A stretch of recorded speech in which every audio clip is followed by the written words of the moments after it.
Hello friends, good market आए वाला होते अच्छे होंगे। बात करते हैं मिड कैप निफ्टी की, मंडे सेशन की। और मंडे को एक्सपायरी भी है, तो क्या मूवमेंट रहेगा, कैसे प्ले करना, सबको जानेंगे। शुरुआत सबसे अगर आज के ट्रेडिंग सेशन से कर लिया जाए तो शुरुआत थोड़ी गैप डाउन के सॉरी गैप अप के साथ ही हुई, बट यस हाई लेवल से होल्ड नहीं हुआ। और मिड कैप निफ्टी ने कहीं ना कहीं फ्राइडे के सॉरी एग्जैक्टली थर्सडे के जो लोज थे उन लेवल्स को हिट किया और 11,300 वहां पे एक अच्छी पोट्राइटिंग होने के चलते हमें रिकवरी भी देखने मिली। हालांकि देखा जाए तो आज जो टॉप गेनर में जो स्टॉक्स थे वो कहीं ना कहीं आइडिया, एचडीएफसी एएमसी, गोदरेज का प्रॉपर्टीज, अशोक लेलैंड, लुपिन जैसे स्टॉक्स थे। तो वहीं पे अगर लूजर्स की अगर बात करी जाए, जिसने अगर मिड कैप निफ्टी को आज के ट्रेडिंग सेशन में ड्रैग करने का काम किया, उसमें से page industries, persistent, Cummins India and yes emphasis, Coforge जैसे स्टॉक्स देखने मिले। ओवरऑल देखा जाए तो आज आईटी सेक्टर में कहीं ना कहीं काफी ज्यादा प्रेशर था, चाहे वो लार्ज कैप के स्टॉक्स हो, चाहे कहीं ना कहीं वो मिड कैप के स्टॉक्स हो। कहीं ना कहीं उन्होंने कहीं ना कहीं मॉर्निंग में ड्रैग करने का काम किया है। पर देखा जाए तो अभी मिड कैप निफ्टी अपने 20 डे एक्सपोनेंशियल मूविंग एवरेज के ऊपर ट्रेड करता हुआ दिखता है। तो मेरा मानना है जब तक इसके ऊपर है तब तक जो भी यहाँ पे गिरावट आई है वो एक तरह से मुनाफा वसूली में ही आएगी, नॉर्मल प्रॉफिट बुकिंग में आएगी। देखा जाए तो मिड कैप निफ्टी जैसा सेगमेंट कहीं ना कहीं 10,700 रुपए से लगातार चलता हुआ दिख रहा है और कहीं ना कहीं मिड कैप निफ्टी ने एक नया हाई भी लगाया और उसके चलते मिड कैप निफ्टी काफी ज्यादा ओवरबॉट भी इंडिकेट हो रहा था। तो एक मुनाफा वसूली पेंडिंग भी थी जो कि देखने को मिल गई। और सिंपल सी बात है, एक हेल्दी अपसाइड के लिए एक करेक्शन का होना जरूरी है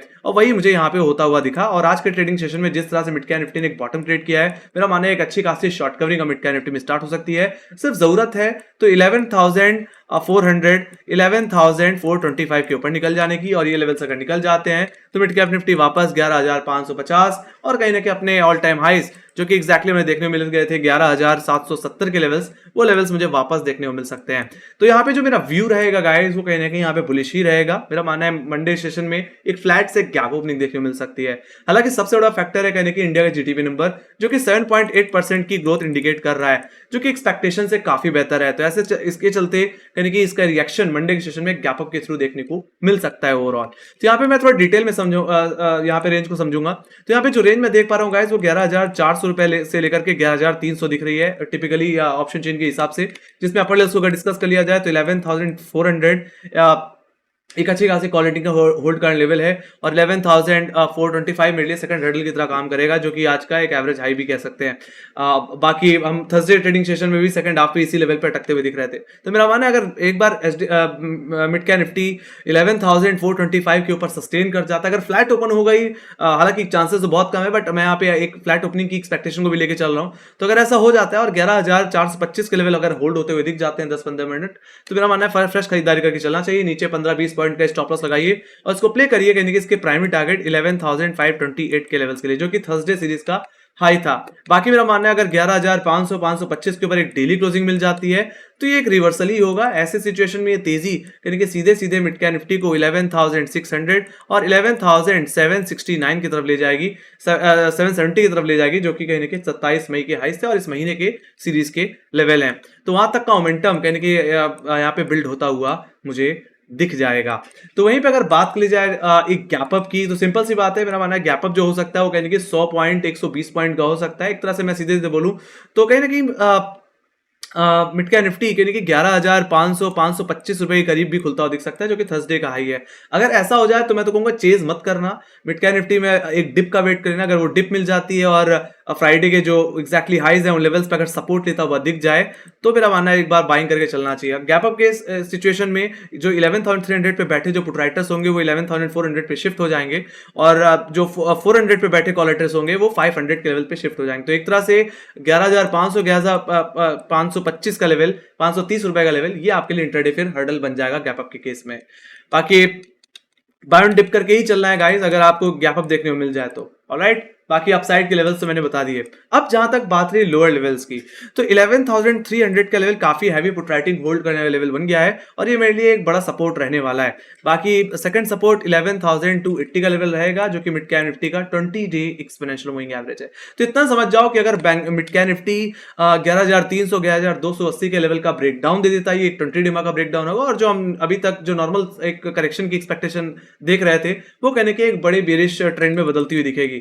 ऐसी सिचुएशन में मिड कैप निफ्टी यानी कि 11,182 जो कि एग्जैक्टली लो है कहीं कि 16 मई के, वहां तक का मुझे प्राइमरी टारगेट देखने को मिल सकता है और ज्यादा से ज्यादा ये करेक्शन मिड कैप निफ्टी को इसके 50 डे एक्सपोनेंशियल मूविंग एवरेज तक भी ले जा सकता है, जो कहीं ना कहीं 11,050 के लेवल्स पे देखने को मिलता है, जो कि एग्जैक्टली लो भी है 14 मई का। देखा जाए तो यहाँ पे मैंने एक राइजिंग ट्रेंड लाइन का भी सहारा ले रखा है। इस ट्रेंड लाइन को मैं दिखाना चाहूंगा आवरली बेसिस पे, और देखा जाए तो मिड कैप निफ्टी ने इससे भी मेजर सपोर्ट लिया है। इससे पहले अगर मैं रेफरेंस की बात करूं तो मैंने 20 मार्च के लो से इस ट्रेंड लाइन को मार्क कर रखा है। इसी ट्रेंड लाइन पे हमने एक डबल बॉटम भी बनाया था जो कि कहने की 10 मई को था, और वहीं से हमने एक बड़ा मूवमेंट दिया था। तो अगर मिड कैप निफ्टी में एक बड़ी करेक्शन आ जाती है और मिड कैप निफ्टी अगर अपनी इस राइजिंग ट्रेंड लाइन का सपोर्ट ले ले, अपने 50 डेमा का सपोर्ट ले ले, तो भी वहां से एक बड़ा मोमेंटम हम एक्सपेक्ट करके फिर हम चल सकते हैं।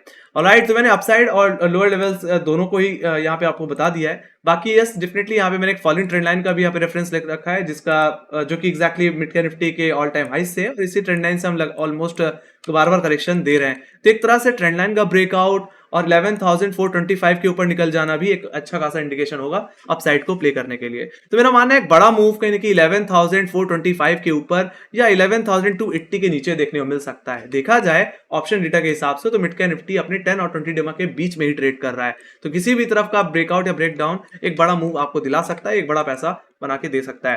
तो गाइस हो गई बात मिड कैप निफ्टी की। तो मैं जो डेटा भी देख पा रहा हूं वो भी कहने की मुझे पॉजिटिव दिख रहा है। तो यहाँ पे हम देख लेते हैं फिलहाल ऑप्शन डेटा को भी ओवरऑल। तो अगर देखा जाए तो हाई लेवल्स पे अगर मुझे कहीं कॉलेटिंग दिख रही है तो 11,400 जहां पे आज अटकता हुआ दिखा, यहाँ पे ऑलमोस्ट 10 लाख का ओआई बिल्डअप मुझे देखने को मिलता है। उसके बाद 10,500 की 11,500 की कॉल ऑप्शन में मुझे फिर ओआई इमर्ज होता दिख रहा है, और वहां पे 12 लाख ओआई है। तो एक तरह से एग्जैक्टली 11,400 आपके लिए मेजर हर्डल, तो 11,500 का लेवल आपके लिए मेजर हर्डल की तरह काम करेगा। जैसे ने बताया कि अगर मिड कैप निफ्टी को अपने अपट्रेंड में वापस लौट के जाना है तो 11,500 रुपए के ऊपर एक डेली क्लोजिंग देनी पड़ेगी। ऐसे सिचुएशन में हम दोबारा प्रीवियस ऑल टाइम भी हिट करते हुए देख पाएंगे। उसके बाद अगर कहीं कॉलेटिंग हो रही है तो सीधे सीधे 11,700 और कहीं की 12,000 के लेवल्स पे होती हुई दिख रही है। तो यस डेफिनेटली इलेक्शन का रिजल्ट का भी रिएक्शन देना है। तो ऐसे इसके चलते अगर बीजेपी सरकार अगर जीत जाती है तो ऐसे सिचुएशन में मेरा मानना है 12,000 तक का मोमेंटम भी इमर्ज होता हुआ दिख सकता है, एक नया हाई लगता हुआ दिख सकता है। बाकी लोअर लेवल्स पे अगर मैं कहीं पुट राइटिंग देख पा रहा हूं तो 11,300 की इकलौती लेवल पे देख पा रहा हूं, जहां पे 7,93,000 का वाई देखने को मिलता है। तो ये हमारे लिए एक मेजर और इंपॉर्टेंट क्रुशियल सपोर्ट की तरह काम करेगा, क्योंकि अगर ये लेवल टूट गया, 20 डेमा का ब्रेकडाउन आ गया, तो फिर एक बड़ी करेक्शन मिड कैप निफ्टी में देखने को मिलेगी, क्योंकि उसके बाद अगर कहीं पुट राइटिंग हो रही है तो सीधे 11,000 के लेवल्स पे हो रही है, और टेक्निकली ये लेवल मिड कैप निफ्टी का 50 डे एक्सपोनेंशियल मूविंग एवरेज है। तो गाइस 11,400 या 11,300 आइदर साइड ब्रेकआउट मिलेगा तो एक बड़ा मूव आपको मिलेगा, जैसे मैंने पहले बताया। तो गाइस ये थी मेरी analysis. Everything is looking very very positive. PCR भी कहने की 0.74 पे है, तो जगह है फिलहाल अपसाइड को प्ले करने के लिए। तो फिलहाल अगर आपको एनालिसिस पसंद आई तो make sure guys like subscribe जरूर दबा देना, और अगर आपको कोई फीडबैक है या कोई सजेशन है तो प्लीज कमेंट सेक्शन में लिख के जरूर बताइए। आपको क्या लगता है मंडे के सेशन में गैप हुआ या गैप डाउन, आपको आपकी क्या एक्सपेक्टेशन है वो आप कमेंट सेक्शन में बता सकते हैं। बाकी में फॉलो कर सकते हैं इंस्टाग्राम, ट्विटर, फेसबुक और टेलीग्राम पे, जहां पे मार्क्स रिलेटेड अपडेट्स हम शेयर करते रहते हैं, चाहे वो फंडामेंटल हो, चाहे यूएस बेस्ड हो न्यूज़ हो, चाहे क्वार्टर रिजल्ट से रिलेटेड अपडेट्स हो, वो सारी की सारी हम अपडेट करते रहते हैं। So thank you very much for watching. Bye bye guys, see you next video, take care guys, love you, bye bye.